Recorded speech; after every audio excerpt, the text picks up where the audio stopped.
9월 12일 새벽 기도회사로 나오신 성도님 여러분들 진심으로 환영하고 축복합니다. 함께 찬송가 310장 찬송하도록 하겠습니다. 찬송가 310장입니다.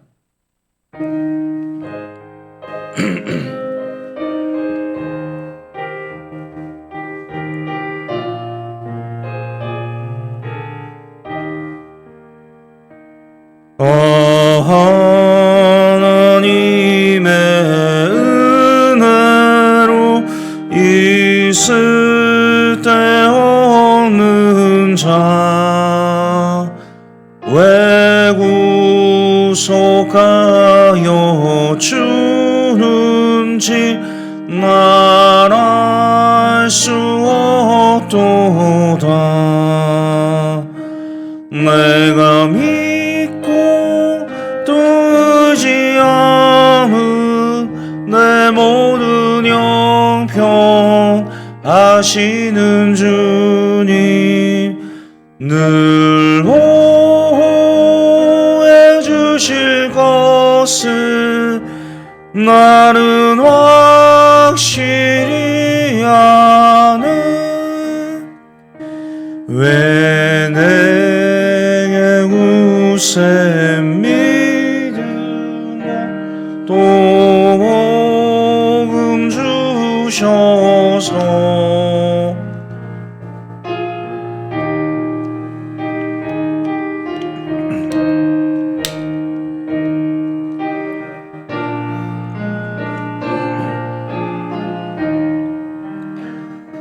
내가 믿고 또 의지함은 내 모든 형편 아시는 주님 늘 보호해 주실 것을 나는 확실히 아네. 왜 내게 성령 주셔서 내 마음 감동해 주 예수 믿게 하는지 날 알 수 없도다. 내가 믿고 또 의지함은 내 모든 형편 아시는 주님 늘 보호해 주실 것을 나는 확실히 아네. 주 언제 강림하실지 오 밤에 오 낮에 또 주님 만날 그것도 날 알 수 없도다. 내가 믿고 또 의지함은 내 모든 형편 아시는 주님 늘 보호해 주실 것을 나는 확실히 아네. 아멘. 오늘 우리에게 주시는 하나님 말씀은 열왕기하 말씀입니다. 열왕기하 6장 1절에서부터 14절까지의 말씀입니다.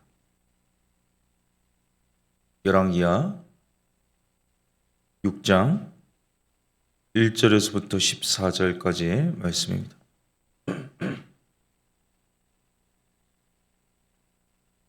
열왕기하 6장 1절에서부터 14절까지의 말씀인데요. 오늘 1절부터 7절까지 그리고 8절부터 14절까지가 단락으로 구분이 되거든요. 내일 본문과 또 연결되는 부분이 8절부터 14절이기 때문에 8절 14절은 내일 본문 다룰 때 같이 다루도록 하겠습니다. 그래서 오늘 읽는 부분은요, 1절부터 7절, 1절부터 7절만 오늘 다루도록 하겠습니다. 우리 1절부터 7절을 같이 교독을 하도록 하겠습니다. 제가 1절 먼저 읽겠습니다. 선지자의 제자들이 엘리사에게 이르되 보소서 우리가 당신과 함께 거주하는 이곳이 우리에게는 좁으니 우리가 요단으로 가서 거기서 각각 한 제목을 가져다가 그것에 우리가 거주할 초소를 세우사이다 하니 엘리사가 이르되 가라 하는지라. 그 하나가 이르되 청하건대 당신도 종들과 함께 하소서 하니 엘리사가 이르되 내가 가리라 하고 니어 그들과 함께 가니라. 무리가 요단에 이르러 나무를 베더니 한 사람이 나무를 벨 때에 새도끼가 물에 떨어진지라. 이에 외치 이르되 아 내 주여 이는 빌려온 것이니이다 하니 하나님의 사람이 이르되 어디 빠졌느냐 하매 그것을 보이는지라. 엘리사가 나무가지를 베어 물에 던져 새도끼를 떠오르게 하고 7절같이 있습니다. 이르되 너는 그것을 집으라 하니 그 사람이 손을 내밀어 그것을 집으니라. 아멘. 예, 시대가 영웅을 낳는다 이런 표현이 있습니다. 구약 시대에 많은 선지자들이 등장하지만 특별히 100년의 날까 말까한 위대한 선지자들이 있습니다. 우리 오늘 다루고 있는 엘리사뿐만 아니라 엘리야, 엘리야와 엘리사가 이렇게 계속해서 대두되고 쓰임받는 시대. 하나님의 위대한 선지자들이 나왔다는 것은요, 반면에 그만큼 죄송합니다. 그 시대가 폐역하고 하나님 보시기에 악했다 이렇게 볼 수 있겠습니다. 어제 본문이었던 5장은요, 요람 장군인 이 나아만이 요단강에서 이제 씻음을 받지 않습니까? 깨끗이 몸이 낫는 광경이 등장하고요. 오늘 본문 6장은요, 이 엘리사에 관한 또 다른 에피소드가 나오고 있는데 이 5장과 6장의 연관성이 있습니다. 5장과 6장 둘 다 이 두 가지 키워드로 연결이 되는데요. 하나는 아람이라는 단어이고요. 하나는 요단이라는 단어입니다. 오늘 1절부터 7절까지는요. 이 요단이라는 키워드를 가지고 함께 나누고요. 내일은 아람이라는 키워드를 가지고 다루도록 하겠습니다. 특별히 1절부터 7절까지 5장에 나왔던 나아만 장군이 몸을 씻고 깨끗함을 얻었던 곳이 바로 요단강이었지 않습니까? 이 요단에 관한 내용이 나오고 있는데요. 지금 선지자의 제자들의 공동체가 살고 있는 이 거주지가요, 이 좁아지니까 요단으로 가서 새로운 이 거처를 마련하자는 내용이 나오고 있습니다. 그런데 새로운 거처에서 새롭게 이 거주지를 건설하다가 이 새도끼를 잃어버리는 사건이 일어나고요. 이것을 하나님의 사람인 엘리사가 해결해 주었다. 이런 내용이 오늘 에피소드의 전체 내용인데요. 이 오늘 내용을 보면 선지자들의 공동체가 새로운 이 거주지로 이전했다라는 것에 강조점이 있는 것이 아니라 이 사건, 새도끼를 잃어버린 이 사건 자체에 집중하고 있는 모습을 볼 수 있거든요. 우리 1절과 2절 함께 같이 다시 한번 읽도록 하겠습니다. 1절, 2절입니다. 시작. 선지자의 제자들이 엘리사에게 이르되 보소서 우리가 당신과 함께 거주하는 이곳이 우리에게는 좁으니 우리가 요단으로 가서 거기서 각각 한 제목을 가져다가 그것에 우리가 거주할 처소를 세우사이다 하니 엘리사가 이르되 가라 하는지라. 아멘. 이 선지자의 제자들 공동체 이슈가 있었다고 제가 언급드렸는데요. 현재 거주 공간이 너무 좁다는 것이죠. 그래서 대세의 의견은요, 새로운 넓은 거처로 가자는 것이었는데 2절에 보시면 다수가 요단으로 가자 이렇게 목소리를 내고 있습니다. 요단으로 가자라고 이렇게 말을 한다는 것은요, 현재 이곳은 요단이 아니라는 말인데 이 성경학자들은 크게 두 가지 장소 중에 하나가 아닐까 이렇게 보고 있습니다. 바로 요단 서쪽에 위치했던 여리고가 지금 이 제자들의 공동체가 있는 곳이다. 혹은 그보다 요단에서 좀 더 가까운 길갈이 바로 이 선지자들의 공동체가 있었던 곳이다. 이렇게 추측을 해보는데요. 여하튼 이제 이 여리고든 길갈이든 간에 요단 근처로 이주를 계획하는데 단순하게 바람에 그치지 않습니다. 왜냐하면 2절에 보니까 이 제목이라는 이 글자가 보이거든요. 2절에 중간쯤 보면 각각 한 제목. 이 제목은요, 들보를 말합니다. 들보. 이 들보를 가지고 각자 이 간다라는 의미니까 이미 건축 자재와 또 이 설계도까지 이 마련이 되었고요. 이 이주할 이전 이 로드맵이 다 청사진이 그려져 있는 상황이었습니다. 엘리사가 이것을 옳게 여겨서 이 제안을 허락하는데 이유는 요단 근처에 이 제목으로 쓸만한 이 숲이 울창이 있거든요. 그래서 아마 이 허락한 것으로 보이는데요. 이 제자 중 하나가 엘리사도 함께 가기를 정중히 요구합니다. 엘리사가 이 내용도요, 이 수락을, 이 요청도 수락을 하는 장면이 나오는데, 4절에 보니까 같이 한번 읽겠습니다. 시작. 드디어 그들과 함께 가니라 무리가 요단에 이르러 나무를 베다니. 아멘. 엘리사가 이 선지자 제자들의 이 공동체와 함께 새로운 거주지를 건설하기 위해서 이동을 하거든요.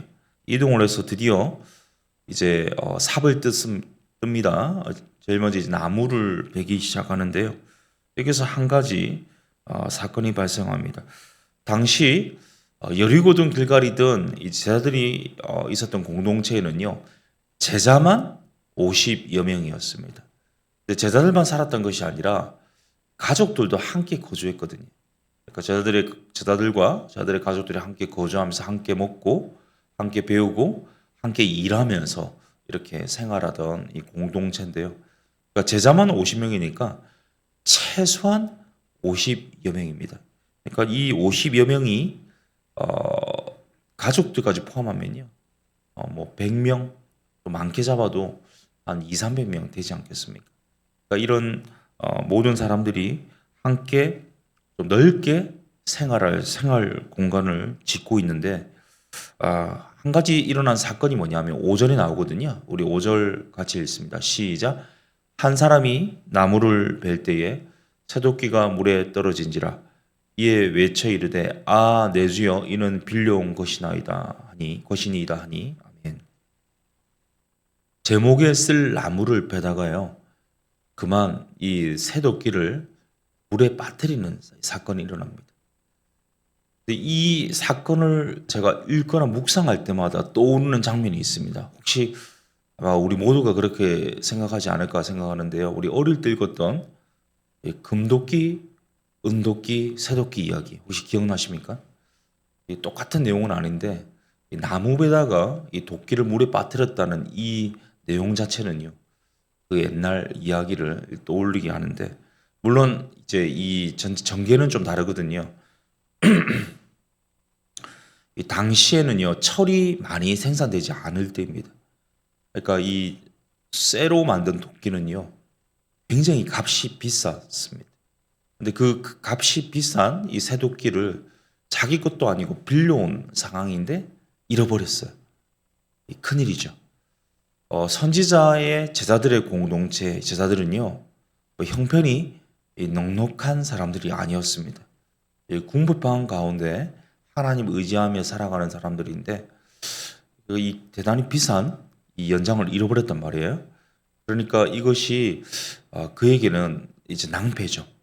왜냐하면 좀 값비싼 값을 치러야 되고, 심지어는 이걸 치르지 못할 경우에는 이 법적인 조치까지도 고려되어야 되는 그런 상황이었습니다.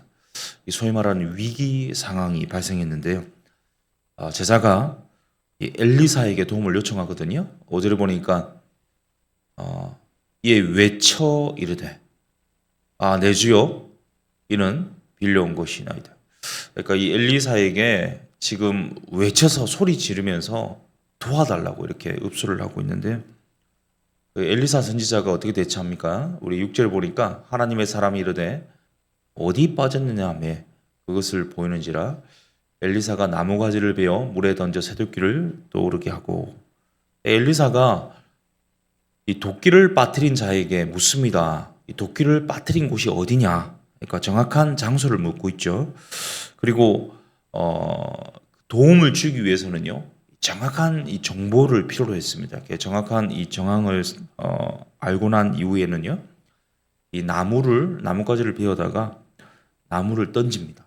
그 가지를 던져서 새도끼가 이 물에 떠오르게 하니까요. 7절에 보니까 7절에 보니까 그것을 가져오라고 이렇게 이야기를 합니다. 그러니까 직접 가서 가져오거든요. 그러니까 이것이 어떤 과학적인 현상인지 저는 좀 알지 못하겠습니다. 분명 뭐 마술이나 주술도 아니고요. 눈속임도 아닐 것입니다. 성경에 기록된 내용이니까 분명히 팩트였고요. 사실을 말할 건데 이것은요 하나님의 능력으로 이루어진 것이라고 우리가 믿을 수밖에 없습니다. 하나님은요 이 가난한 제자 공동체에 한 가난한 제자의 외침을 외면하지 않으셨거든요. 이 당시의 문화나 트렌드를 한번 생각해 본다면요. 이 바알 시대를 막 지나고 있지 않습니까? 바알이 이제 다스리다가 그 아들 아하시아가 다스리고 또 그 아들이 다스리는 이 오므리 왕조가 다스리던 때입니다. 이 당시에 이 문화나 트렌드 또 성공의 지향점은요 하나님을 신앙하는 것이 아니었습니다. 바로 이 바알 신앙이었죠. 그러니까 출세하려면요, 성공하려면 돈을 벌려면 이 명성과 지위를 얻으려면요 이 바알을 신앙해야 했습니다. 그러니까 사회적 주류로 가는 길은요 하나님 믿는 것이 아니었습니다. 그런데 모든 것이 없지만 사회적으로는요 이 주류가 되지 못할 수도 있지만 하나님 붙드는 제자 공동체가 있었습니다. 바로 엘리야 시대 때 하나님께서 언급했던 바알에게 무릎 꿇지 아니했던 7천 명인데요. 그 당시에 이 7천 명이라는 하나님께 무릎 꿇지 아니한 이 사람들의 숫자, 그러면 당시 이스라엘 전체 인구가 얼마나 되었을까를 제가 궁금했거든요. 사무엘하 24장에 보면 다윗이 인구 조사하는 장면이 나오는데요. 그 인구 조사를 해보니까 칼을 뺄 수 있는 자가 80만입니다. 민수기 1장 3절을 근거로 한다면 칼을 뺄 수 있는 사람은요 20세 이상 성인 남성을 말합니다. 당시 80만 명이 다윗 시대 때 인구조사에 나왔던 성인 남성인데요. 그 이후로 아합 시대까지는 130년의 공백이 있습니다. 그러니까 인구 증가를 고려했을 때 최소한만 잡는다 할지라도 약 100만 정도가 지금 이스라엘 전체 인구다. 그러면 그 100만 중에 7천 명은요 0.7%에 이릅니다. 만약 인구가 더 많아졌다 4배로 계산했을 때 400만을 잡는다면 7천 명은요 0.175%입니다. 7천 명이 작은 것은 아니지만 이 퍼센테이지로 따진다면요 당시 전체 인구의 1%도 되지 않는 숫자거든요. 이것은 하나님께서 인정하는 숫자, 하나님이 찾으시는 숫자가 전체 다이면 좋겠지만 하나님 보실 때는 1%도 채 되지 않는다는 것 보여주는데요. 2024년 1월 대한민국 전체 인구수는 5,174만 명입니다. 물론 기독교인은 그중에 17%인 870만인데요. 이 중에 전체 인구수의 0.7%를 계산해 보니까 36만 2,180명, 0.175%는요 9만 명입니다. 억지로 짜맞추고 싶지는 않지만요. 과연 나는 이 전체 죄송합니다. 제가 계산을 잘못했네요. 이 믿는 사람들의 0.7%, 0.175%이고 전체 국민의 0.7%는 6만 명입니다. 그리고 0.175%는 15,000명이거든요. 제가 짜맞추고 싶지는 않지만 과연 이 시대에 하나님께 찾으시는 7천 명이라면요. 내가 이런 0.7%나 0.175%인 15,000명 안에 들어가는지를 한번 자답해 봤으면 좋겠습니다. 하나님은요, 이 세상적 기준으로 성공한 사람들을 찾는 것이 아닙니다. 소수일지라도 하나님 찾는 그 한 사람 찾고 계십니다. 그러니까 이 세상의 트렌드나 이 향방을 쫓고 있다면 잠시 멈춰서서 묵상해 볼 수 있어야 되겠습니다. 하나님이 원하시는 성공의 길, 바알에게 무릎 꿇지 아니한 오직 하나님만 붙드는 그 한 사람이 바로 나인가를 돌아보는 시간이 되었으면 좋겠습니다. 이 때로 세상이 관심 없는 길, 아무도 주목하지 않는 길이라 할지라도, 아무도 가지 않는 길이라 할지라도 하나님이 주목한다면, 하나님이 가라고 하신다면 그 길을 걸을 수 있는 하나님이 인정하시는 소수가 될 수 있기를 간절히 바랍니다. 여기서 한 가지 더 살펴볼 부분은요, 이 도움 요청 받은 엘리사의 이 대처입니다. 엘리사가 한 제자의 외침을 들었지 않습니까? 이 절박한 요구를 듣고는요, 제일 먼저 했던 것이 도끼가 어디 빠졌냐 묻습니다. 그리고 그 정확한 위치에다가 나뭇가지를 베어 던지거든요. 그리고 새도끼가 떠오르니까 어떻게 합니까? 엘리사가 직접 가지 않고 바로 도끼를 잃어버린 제자가 직접 가서 그것을 찾아오도록 이렇게 요청을 하고 있습니다. 그러니까 일종의 이적이 일어난 건데요. 이적을 행하는 부분에 있어서도 프로세스가 있었거든요. 어떤 프로세스입니까? 먼저 도움에 대한 요청이 있었죠. 그리고 그 도움에 대한 정확한 정보를 요구했습니다. 그리고 이 정확한 정보를 근거로 해서 도움 주는 사람과 도움 받는 사람의 적극적인 실천이 있었다는 사실입니다. 이렇게 적극적인 돕고 도움을 받는 이런 연대감, 이것이 이 믿음의 이 공동체에 있었고요. 이것이 이런 이 서로를 돕는, 적극적으로 돕고 정확한 정보를 전달하고 또 이 요청에 이 도와주는 이런 적극적인 연대감이 결국에는 믿음의 이 공동체 가운데 일어났다는 거죠. 이것이 단지 이적에게만 해당되는 프로세스일까요? 그렇지 않습니다. 지금 오전 6시 조금 있다가 바로 청주에서는요, 우리 홍진경 성도님 시아버님 장례 발인 예배가 진행이 됩니다. 담임 목사님과 이 경조부를 비롯해서 우리 여러분들이 유족들의 마지막 장례 예배를 함께하기 위해서 이 새벽에 청주로 출발했고요. 지금 이제 예배 준비 한창일 텐데요. 그저께 제가 입관 예배를 같이 따라갔다 왔었습니다. 청주로 향하는 차 안에서 이 순장님 몇 분이 하는 이야기를 제가 들었는데요. 순장님들이 그런 이야기를 하시더라고요. 이 장례가 나면 그 성도님을 내가 알든 알지 못하든 간에 시간을 낼 수 있을 만큼 내어서 장례 예배에 이 자원화에 동참한다고 하셨습니다. 내가 아는 성도님이라면 시간을 어떻게 내겠는데요.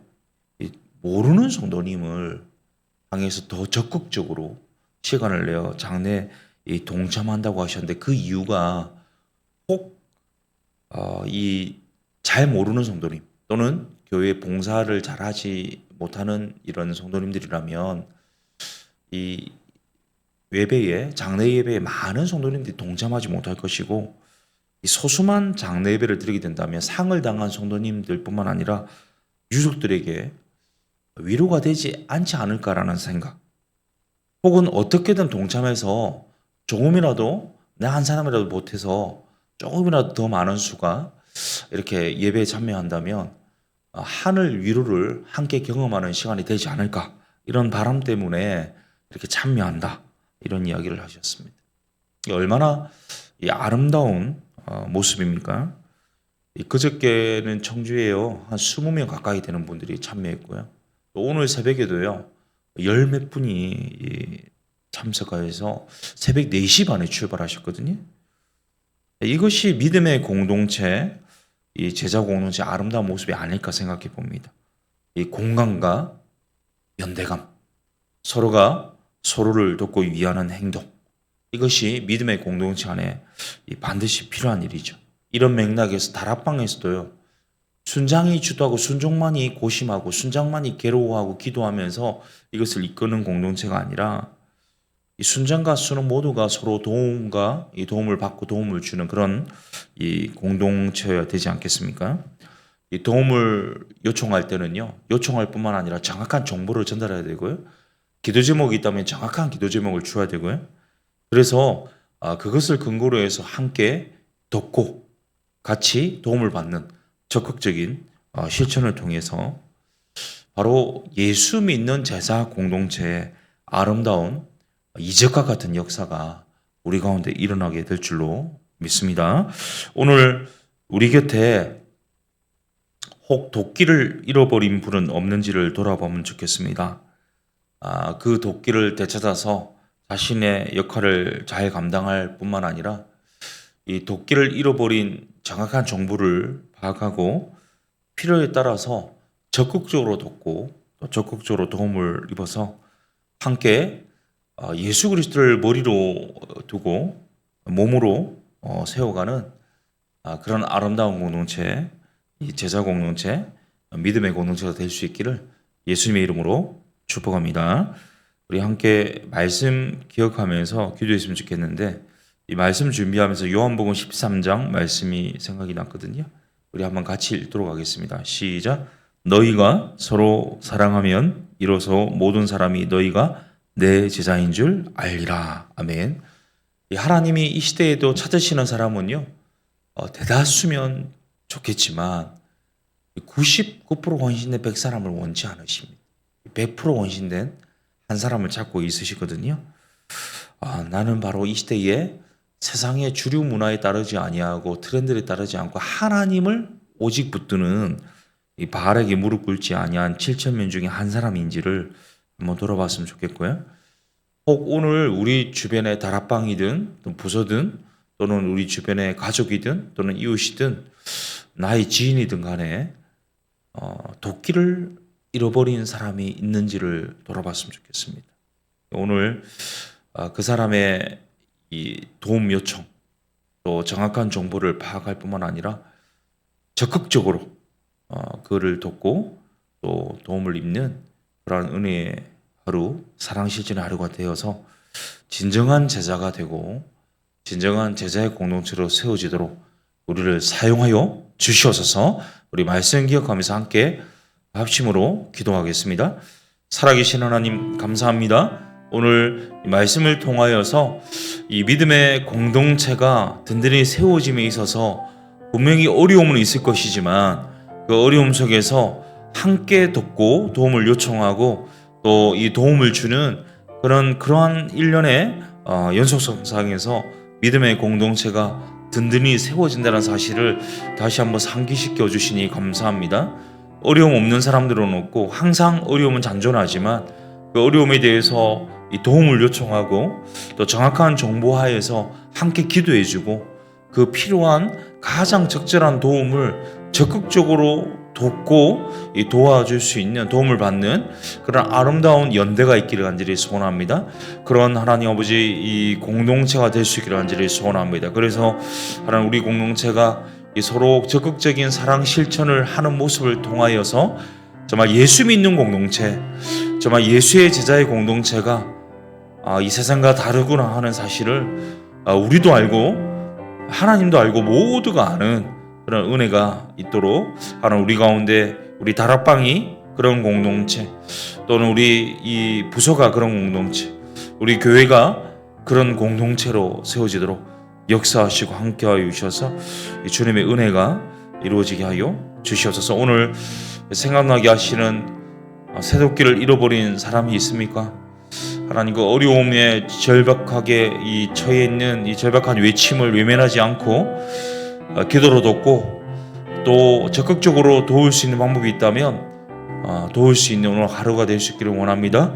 그래서 하나님 우리 가운데 서로 사랑함에 놀라운 이적의 역사가 일어날 수 있기를 원합니다. 하나님이 간섭하시고 일하셔서 놀라운 믿음의 공동체로 든든히 세워지도록 오늘 나를 사용하여 주시옵소서. 교회를 위해서 함께 기도하겠습니다. 가을 특별 새벽 부흥회가 준비되고 있습니다. 9월 30일부터 10월 5일까지 진행되는데요. 하나님께서 기뻐하는 시간이 될 수 있기를 원하고 특별히 특별 새벽 부흥회만이 아니라 새벽에 기도로 정말 하나님께 엎드리는 그런 이 계기가 될 수 있도록 우리 모든 교회가 잘 준비되고 많이 동참할 수 있도록 도와주시옵소서. 또 말씀 준비하는 담임 목사님 가운데 성령의 충만함을 덧입혀 주셔서 가장 필요하고 적실한 말씀이 선포되도록 인도하여 주옵소서. 이 풍삼초 상기가 진행되고 있습니다. 입금이 따름이 우리가 말 잘하고 이 교제만 하는 시간이 아니라 그 속에서 복음의 생명력이 함께 이 공유되고 정말 예수의 복음으로 거듭나는 시간이 될 수 있게 하여 주시도록, 또 현재 아까 말씀드린 것처럼 발인 예배가 진행되고 있습니다. 우리 홍진경 집사님과 유족분들을 위로하시고 모든 장례 일정이 잘 마무리되게 하시고 함께하는 담임 목사님과 모든 성도님들 이동 간에 안전 지켜주시도록, 이 시간 이 기도 제목 가을 특별 새벽 부흥회와 풍삼초 상기와 이 발인 예배를 위해서 함께 기도하고요. 우리 개인 기도하시고 돌아가도록 하겠습니다. 기도하겠습니다. 살아계신 하나님 아버지, 오늘도 우리에게 또 특별 새벽 부흥회를 위하여 기도할 수 있는 기회 주시니 감사합니다. 이 가을에 우리가 우선순위를 하나님께 특별히 시간을 내어서 기도하겠습니다. 이 준비 가운데 은혜가 있게 하여 주시고, 특별히 하나님 이런 특별 새벽 부흥회를 기점으로 해서 우리가 새벽을 깨우는 믿음의 공동체, 기도의 공동체가 될 수 있기를 간절히 소원합니다. 하나님 모든 이 준비 과정, 또 모든 일정 가운데 은혜 주시고, 또 모든 시간 가운데 하나님 간섭하여 주셔서 이 하나님의 뜻이 이루어지고 하나님의 역사가 나타나는 그런 기회로 하나님께서 일하여 주시고 역사하여 주옵소서. 특별히 풍삼초 이 3기가 진행되고 있습니다. 이 복음의 생명력이 더 풍성해질 수 있기를 간절히 소원합니다. 주님께서 간섭하시고 일하여 주시고 인도하시고 이끌어 오셔서 이 주님의 은혜 가운데 이 모든 것들이 하나님 아버지 진행될 수 있도록 도와주시고, 입금이 따름이 참여하는 자들마다 은혜가 있도록, 만날 때마다 이 복음의 기쁨과 생명력이 넘치도록 역사하시고 함께하여 주옵시고, 특별히 하나님 우리 지금 발인 예배가 진행되고 있는데 홍진경 성도님과 그 가정 유족분들 지켜주시고, 그 모든 예배 은혜 가운데 또 이후의 장례 모든 일정 가운데 잘 마무리되도록 주님께서 간섭하시고 역사하여 주시고, 함께 동참하는 성도님들 또 담임 목사님 통하여서 이 하늘 위로가 이 증거되게 하여 주시고, 하나님 이를 통하여서 정말 하나님께서 그 가정 가운데 주의 복음이 하나님 전포되는 은혜의 시간 되도록 역사하여 주옵소서. 이 아침에도 하나님 우리가 간절히 기도합니다. 새도끼를 잃어버린 심정으로 내 상황 내가 감당할 수 없어서 하나님께 엎드리고 하나님께 맡깁니다. 하나님께 토로합니다. 주님 역사하시고 함께하시고 우리 작은 신음에도 외면하지 마시고 간절한 부르짖음과 이 탄식에도 하나님 응답하여 주셔서 주님의 뜻이, 주님의 은혜가, 주님의 역사가 이루어지고 하나님 응답되는 시간이 되기를 간절히 원하오니 주님